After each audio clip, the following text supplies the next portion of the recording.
করছে।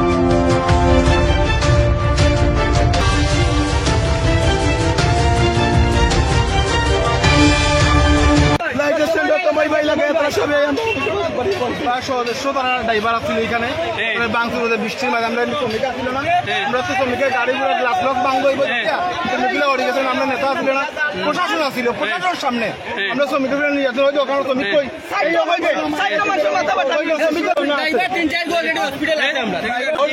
আমি গাড়ি সাইড করছি দেখি আপনার অন্য ড্রাইভার করে মারেন, আমি আইছি কই দেখি কি আমার উপরে মারা ড্রাইভার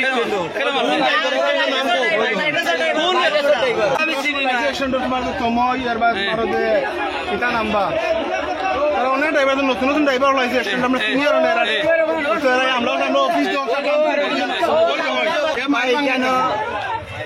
দেখছি মাইল লাগছে, মাইল লাগার পরে আমরা অফিসে আসলাম, অফিস থেকে দৌড়িয়া গেছি, দৌড়ে গিয়া দেখি লাইটের স্ট্যান্ডার্ডেরা সারা যা আসুন ছোট বড় সারা ইয়া আমরা এনে 5-6 মানুষ সারা আমরা নির্মম ভাবে মারাধরা করছে, আমরা প্রতিবাদ করার মতো আমরা শক্তি আসিল না। সব দৌড়াইয়া আমরা অফিস ভাঙ্গিয়া আমরা 600 টাকা পয়সা এরপরে আমাদের গাড়ির ড্রাইভার সিরিয়াল নিয়ে যা আর গাড়ি যাচ্ছিল ভাইয়া তারা মারপিট করছে, আরো ভাঙছে,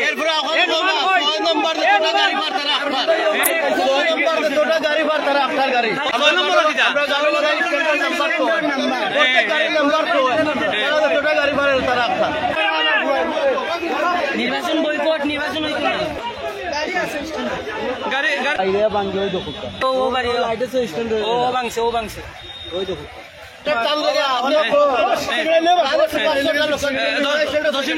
দুঃখজনক বিষয় হইল ড্রাইভারের রাস্তা থাকতে লাইটের স্ট্যান্ডার কেবা খারা সন্ত্রাসী বাহিনী যারা ড্রাইভারও সব মিলিয়ে আইসা আইয়া আমার পরিবহনের অফিস পেট্রোল লাইনের ভাঙচুর করছে, লুটপাট করছে, শ্রমিকর বিভিন্ন জিনিসপত্র নিছে।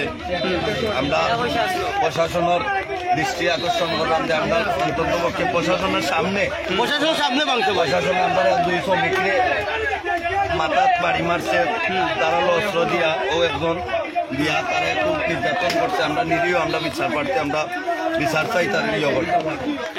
দেখি একটু দেখাই, আমরা অফিসটা দেখাই, অফিসের বর্তমান অবস্থাটা দেখাই।